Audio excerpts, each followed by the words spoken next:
All right, everybody, I am back with a brand new DC update. And I love the responses I get every time I post a video. There are definitely some interesting people that come out of the woodwork, especially on Twitter. And man, I posted something yesterday, and it's just crazy how many people will defend James Gunn's The Suicide Squad. It just boggles my mind. That movie was a disgusting display of juvenile toilet humor that is made for the lowest common denominator. And that is not what I want for my superheroes. It's not what I want for DC. And that's what that show or that movie was. And Peacemaker was the same thing. Did they have some redeeming values in them? Yes, they did. But by and large, it was toilet juvenile humor. That's all it was.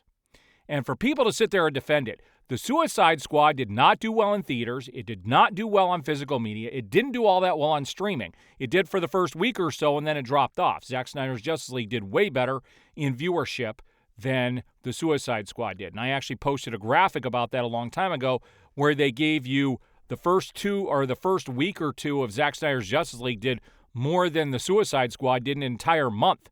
And there's some crazy stuff going around. People said, well, it's the highest rated, those two projects, Peacemaker and The Suicide Squad, are the highest rated projects that came out of the whole DCEU. But they were the projects that brought in the least amount of money. When I worked in Nabisco, let me make this even simpler than what I said last time.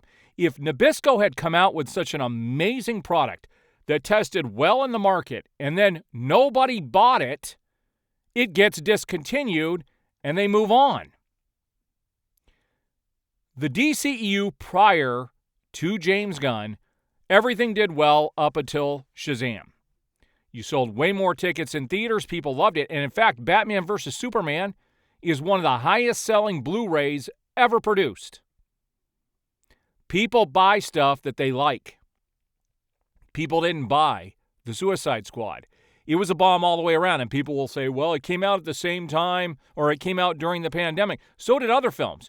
And do you realize that Batman vs. Superman was butchered by the studio? Do you not realize that it was butchered by the studio? And that the extended version has a much higher rating and is the one that sold like crazy on physical media. So the Suicide Squad lost Warner Brothers over $200 million. There's nothing in the DCEU that lost the company money up through Shazam. It just didn't. It made them actually a lot of money.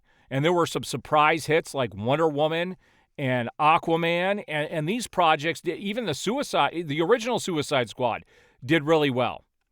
But there is nothing to sit there and praise about the Suicide Squad. There's just not. Again, it had disgusting juvenile toilet humor in it. Just a fact. All right, so let's take a look. James Gunn came out and made some very interesting comments that had everybody universally rolling their eyes. And we're going to look at some of the stuff I grabbed since yesterday. All right, so first up I have here something from some person named @Elmo_draws.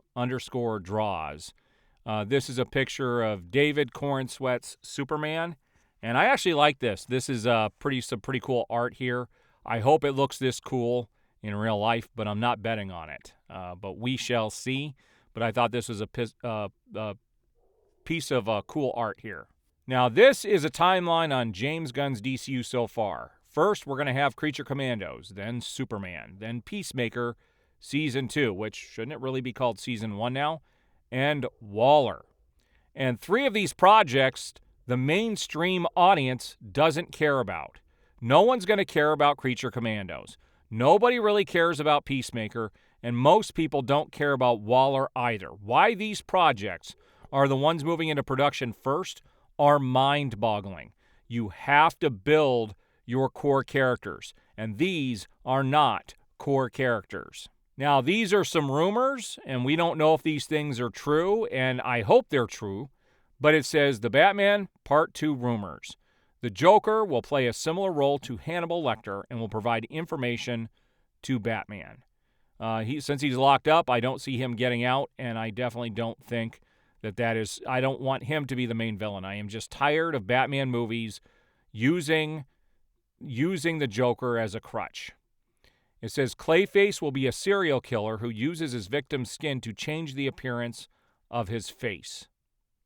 And then there will be more action sequences than the first movie. And there would have to be. The first movie was lethargic. No matter what you say, I have my saying about the first movie down pat. He was a slow-talking, slow-moving, bomb-in-the-face surviving, wingsuit death impact surviving, knock on the front door of the Iceberg Lounge Batman. There has to be some serious growth in this character in the second film, where I think you are going to lose the audience, and I don't think it's going to get nearly as much people to go see it as the first film, because a lot of people found this movie to be extremely boring. Now, here's Mr. Terrific, Eddie Gathegi. I don't know if that's how you say his name, but he had a birthday the other day, and he was sporting that same shirt from Creature Commandos. So they said, no idea what's in store for Creature Commandos, but I know I'll be watching. Yeah. They're trying to drum up some support for this, but yet there's no information being released on any other projects right now. We've got The Joker 2 getting released this year, and we don't even have a trailer yet. Now, this is what had everybody just raising their eyebrows. Okay, like what? Somebody asked, why is Peacemaker Season 1 not canon if all the events still happen in the DCU? James Gunn responded with, because all the events didn't happen in the DCU.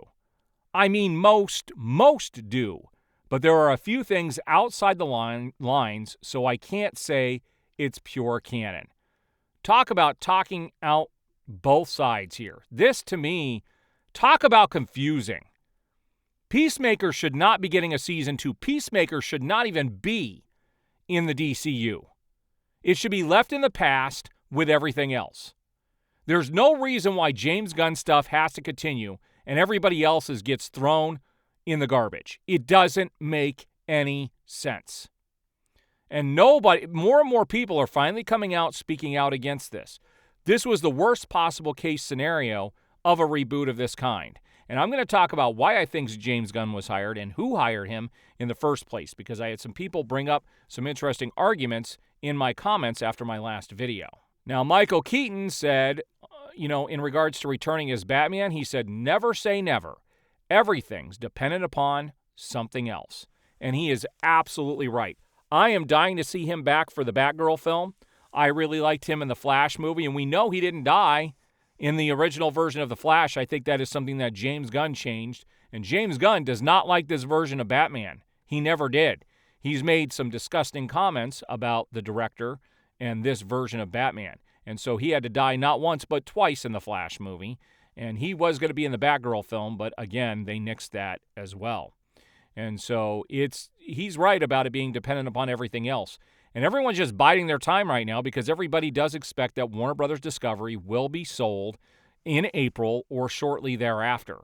They're already entertaining offers, and we're going to see what happens. But it's now more than ever, I want to see Michael Keaton back for a Batman Beyond movie. I think he's at the perfect age. It would fit perfectly, and I think it would draw a bunch of people into the theater. But Warner Brothers isn't that smart. All right, guys, so let's talk about this interesting comment that I had in my last video. Somebody came in and said, you fail to mention that the one who hired James Gunn to write this Superman movie was Mike DeLuca and Pam Abdy. I think it was more of Mike DeLuca. And yeah, they're absolutely right. That's what the reports say. And it was never meant to be a main timeline Superman. It was an alternate version of Superman. And then when they announced the reboot, they decided to make it front and center. So Mike DeLuca didn't hire him to create a whole new universe because they were going to continue with Man of Steel 2, which would have been way more hype. There would have been more support for that than there is for what Gunn is doing. And people then will say, well, Mike DeLuca was also one who mentioned that James Gunn should come in and get hired as the head of DC. And you have to understand that we've heard from several people. I think James Wan was one of them, and Dan Lin and a few others, I think, turned down the role of being the head of DC because they saw the writing on the wall. They knew. And there are a lot of people who are talking about not wanting to do business with Warner Brothers until they're sold. I fully believe now, that James Gunn was hired because they don't want to spend the money. They want to try to capitalize his popularity with Guardians of the Galaxy, which is totally different because his 2 DC projects were not that good. And they are bringing him in as the fall guy. So that if this all falls apart, once this all happens, nobody can be blamed except Gunn. I really wish Pam Abdi and Mike DeLuca were still in charge. But I am really hoping that this company gets sold to somebody who actually cares about these DC characters. It's obvious James Gunn doesn't by the 2 projects he's done for DC where he bastardized all the characters and had nothing but disgusting humor in them. That's who James Gunn is, and I don't see him being able to go straight for Superman Legacy. I want to be proven wrong, but I'm not counting on it. And I'm not going to sit here and get excited for something that really doesn't have that much of a chance of actually being good. All right, guys, so there's my update for the day. I'm going to have an update on my channel here coming soon. I'm going to kind of give you guys a glimpse and talk a little bit about what I'm going to do for subs and also when I get set up on locals. I do appreciate all the support. If you haven't already liked the video, subscribe, hit that notification bell, and you will be notified as I have new videos go up.